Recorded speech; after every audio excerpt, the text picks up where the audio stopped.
Bonsoir et merci d'être présent ce soir pour le grand retour du judo sur France Télévisions. Chaque soir aux alentours de minuit, nous vous proposons toute la semaine à l'occasion des championnats du monde à Bercy un résumé des meilleurs moments de la journée. Alors la nouveauté cette année, c'est que chaque nation peut engager 2 athlètes par catégorie, 2 Français dans chaque caté, ça peut tout changer. Ça peut tout changer, c'est bien pour les Français, c'est aussi plus difficile parce qu'il y aura 2 Japonais, 2 Coréens, 2 Russes et le niveau sera 2 fois plus élevé. Au programme de la journée, 3 catégories, donc 6 Français avec toujours une tête d'affiche, Frédéric Jossinet, inusable, même à 36 ans, elle est toujours aussi performante. Inusable et en tout cas première de sa catégorie depuis un petit moment, même si Laetitia Payet a montré le bout de son nez au dernier championnat d'Europe. Voilà, on compte sur les 2 pour montrer leur meilleur visage aujourd'hui et aller chercher la médaille.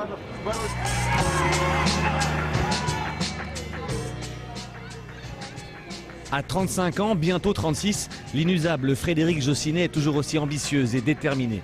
La doyenne de l'équipe de France n'a plus la force et le souffle de ses 20 ans, mais elle a bien d'autres qualités, bien d'autres armes en sa possession, notamment la science du combat au sol. Un premier combat bouclé par Ippon sur immobilisation, un second difficile gagné aux pénalités face à la néerlandaise Ente, puis un 3e tour expéditif face à l'américaine Woosley en 1 minute 15. Après 3 tours de chauffe, les choses sérieuses commencent pour la Française.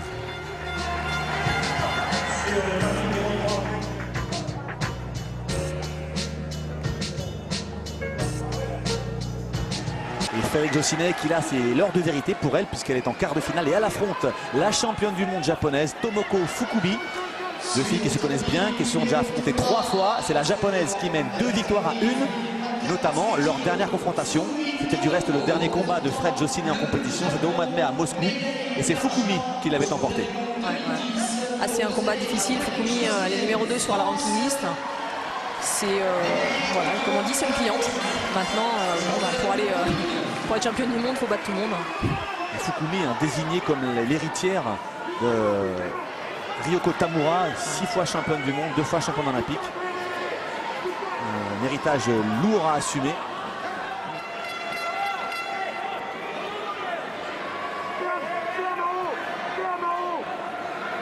Attention. C'est Oi qui a failli marquer, heureusement. L'agilité, l'expérience de Frédéric Jossinet.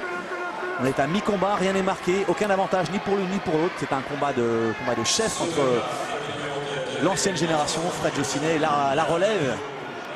Mais continue, vas-y, dedans. Lance. Oh, punaise. Oh là, c'est fait contrer. Elle a bien attendu la Jap. Elle se fait contrer sur un Oshimata, c'est elle qui attaque, elle se fait aspirer par la japonaise et... Qui l'a contrôlé avec la main en revers.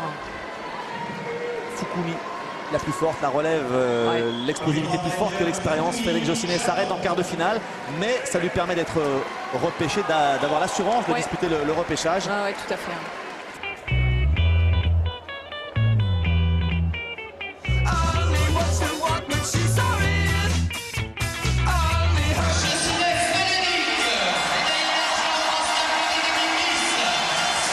Repêchage pour Frédéric Jossinet, battu en quart de finale par la championne du monde, la japonaise Tomoko Fukumi.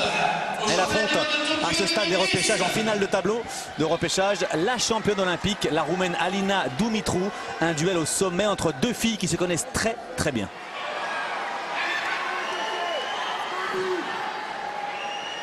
Là, ça joue tactique, c'est pas le combat le plus spectaculaire de l'année, mais elle a vraiment mal, on a le sentiment. Je ne sais pas si c'est au coude ou à l'épaule. Voilà, la moulinette, celle-ci, elle la mérite, c'est évident. Elle subit la roumaine. Pour Fred, la tactique, elle est simple, elle est d'aller chercher le bras droit de la roumaine et de le descendre. Et appuyer là où ça fait mal, ne pas hésiter. Et surtout neutraliser ce bras droit qui est très puissant chez Dumitru. Voilà, ça c'est très bien. Voilà, là, il n'y a pas de risque pour Fred. Maintenant, monter la main. Allez, 10 secondes. Termine une pénalité. Allez, 10 secondes avant la prolongation. Voilà, c'est ça, ça marque. Oui, ça marque, Yuko. Oh, il met rien. Il met rien. Il a du mal. Hein. Fini, prends le sol. Ah, c'est terminé le Yamaté. Yamaté, fin de ce combat. Ah voilà, abandonne. Et la victoire de... Elle abandonne. Donc elle était vraiment mal en point. Elle a quand même tenté sa chance. Alina Dumitrou, la championne olympique. Et Frédéric Jossinet s'offre le scalp de Dumitrou, la championne olympique, pour s'offrir le droit de disputer un combat pour la médaille de bronze. Voilà.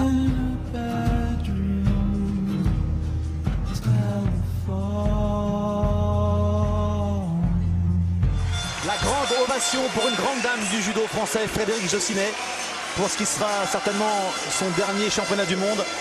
Va tenter de décrocher la médaille de bronze, la 5e médaille mondiale de sa carrière. C'est l'heure de la revanche pour Jossinet face à cette brésilienne, jeune brésilienne talentueuse de 21 ans, Sara Menezes. Les deux championnes se sont affrontées à ce même stade de la compétition l'an dernier lors des championnats du monde de Tokyo. Et c'est la brésilienne qui avait battu Jossinet. Aujourd'hui, la Française a les armes pour prendre sa revanche sur cette brésilienne talentueuse, double championne du monde junior.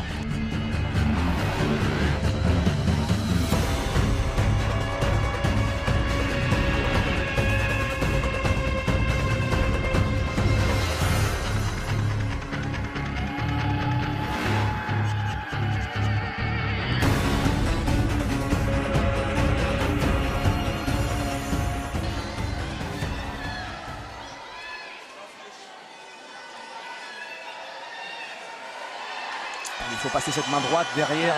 Et la brésilienne est maligne, hein, elle la fait bien descendre. Fred se laisse pas faire. Ça marque. Ça marque, Wazari. C'est beau, c'est logique. Deux arbitres demandent le hippon. Ils réclament le hippon et voilà. Et c'est Sara Menezes, la brésilienne, qui décroche la médaille de bronze dans cette catégorie des moins de 48 kg. On vous disait qu'elle était dangereuse, que c'était de la dynamite, cette jeune brésilienne. Eh bien, Fred Jossinet en a fait les frais. Ah ouais, c'est bien fait, c'est bien amené. Hein. À genoux et elle accompagne en plus, et ça enroule tout et c'est magnifique comme mouvement, rien à dire. Non. La victoire est logique, méritée. L'avenir appartient à Sara Menezes, mais l'avenir de Fred Jossinet n'est pas complètement obstrué. Elle va pousser certainement jusqu'aux Jeux Olympiques de Londres. Ouais, tout à fait. Oui, bien sûr, la déception, le désarroi chez la Française Fred Jossinet.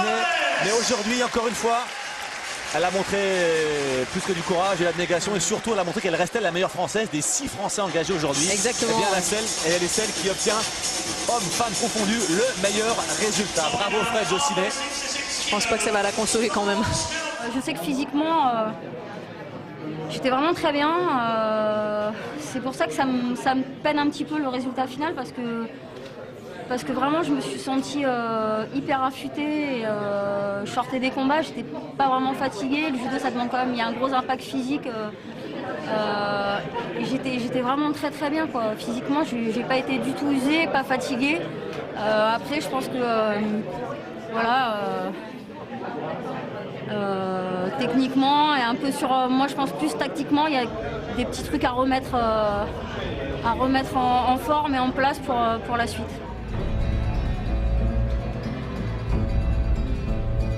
Laetitia Payet aimerait assurer la relève, l'héritage du monument Jossinet. Toujours cantonnée au rôle de remplaçante de luxe, elle a l'occasion unique à Paris de montrer qu'elle vaut mieux que son rôle d'éternelle doublure. À 25 ans, elle arrive à l'âge de la maturité, c'est le moment de se révéler. Hippon au premier tour face à une Nigériane, hippon au tour suivant face à la Marocaine Wafa Sharfi. Les choses se compliquent en 8e de finale devant la vice-championne d'Europe, la Hongroise Eva Sarnowicki. Mais le match est ouvert encore. Oui. Attention, ça a failli se terminer là, heureusement elle a réussi à s'en sortir. Un petit gabarit comme Laetitia Payet, c'est toujours difficile à faire tomber. Oh ouais, ça doit être un enfer pour ses adversaires. Je peux vous garantir que ses adversaires, quand elles doivent voir Laetitia Payet dans le tableau, elles savent que c'est un match qui va durer 5 minutes. Ce qui lui vaut d'ailleurs son surnom que vous lui avez donné à Levallois. Paupiette, ouais. Paupiette. Entre autres. Allez, golden score. On dirige tout vers la prolongation, à moins qu'un dernier mouvement. Non, il n'y a rien du tout. Et les Hongrois, voilà, tox. Mais non.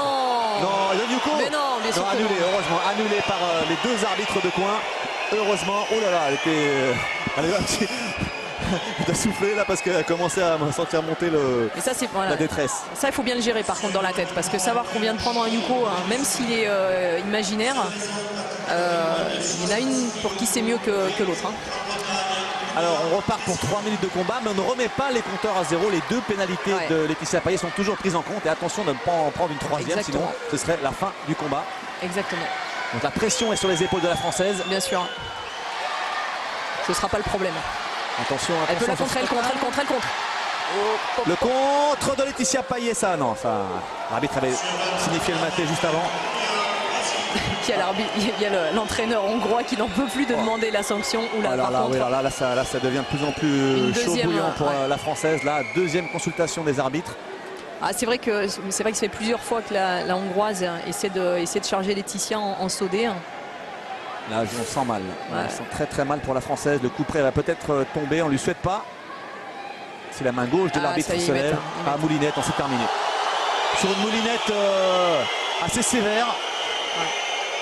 Laetitia Payet encaisse un Kekuku, l'équivalent d'un Wazari. On est en prolongation.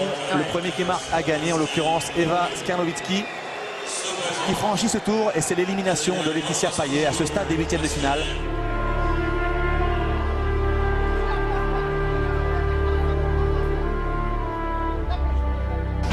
C'est vrai que moi, sur ce championnat, j'avais double challenge. Le tournoi de Bercy, ça m'a jamais réussi. Aujourd'hui, ça ne m'a réussi pas non plus. Donc, on attendra maintenant les prochains championnats. Je pense que j'ai vraiment un manque de confiance en moi. Donc, sur des fins de combat, peut-être ça me joue encore des tours. Donc, peut-être il m'a manqué un peu de lucidité aussi. Donc, non, c'est vrai qu'aujourd'hui, en plus, là, j'avais la solution.